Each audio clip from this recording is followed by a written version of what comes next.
Friends കാഴ്ച കാണിച്ചു കേട്ടോ, ഡീറ്റെയിൽ ഞാൻ പറഞ്ഞുതരാം. 8 മിനിറ്റ്. ഇത് കണ്ടോ, കാണൂല്ല. ഇതിൻ്റെ ഉള്ളിലൊരു കല്ല് കുടുങ്ങി കിടക്കുന്നുണ്ട്.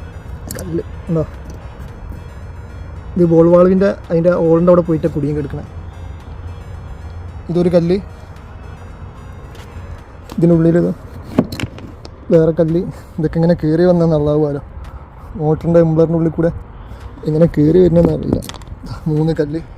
ഇത് 1.25 ഇഞ്ചിൻ്റെ ഫ്ലോട്ട് വാൾവ് ആട്ടോ. ഫ്ലോട്ട് വാൾവ്, ബോൾ വാൾവ്, അവാമെന്നൊക്കെ പറയും ഇതിന്. ഇത് വർഷങ്ങൾക്ക് മുന്നെടുത്ത പണിയാട്ടോ. ഇതിൻ്റെ ആവശ്യകത എന്താണെന്നുള്ളത് യാതൊരു രീതിയിലും മനസ്സിലായിട്ടില്ല. കാരണം എന്താണെന്ന് വെച്ചിട്ടുണ്ടെങ്കിൽ താഴത്തുനിന്ന് മോട്ടറാണ് ഈ വെള്ളം വലിച്ചു കൊണ്ടുവരുന്നത്. അപ്പോൾ ഈ ഒരു അവാമൻ്റെ ഒരു ആവശ്യകത അവിടെ വരുന്നില്ല. പിന്നെ കമ്പനി ഇത് ചെയ്ത കമ്പനി ഇത് എന്തിനാണ് വെച്ചെന്നുള്ളത് യാതൊരു ഐഡിയ ഇല്ല കേട്ടോ. 4-5 മാസം മുന്നേ ഈ ഒരു പ്രശ്നം കൊണ്ട് ഒരു മോട്ടറിൻ്റെ വാട്ടർ സീൽ കംപ്ലൈൻറ്റ് ചെയ്താട്ടോ. അങ്ങനെ പുതിയ മോട്ടർ വെച്ചതാണിത്. എന്നാൽ ഒരു കാരണം കൊണ്ട് അതിൻ്റെ എഡ്ജിലുള്ള ബോളും വാഷറും അന്ന് എടുത്ത് ഒഴിവാക്കിയതാട്ടോ. മിനിറ്റ് കൊണ്ട് ഇത് ഫുള്ളായിട്ട് വിവരിക്കാൻ കഴിയില്ല. അതുകൊണ്ട് ഞാൻ കമൻറ്റ് ബോക്സിൽ പിൻ ചെയ്തിടാം.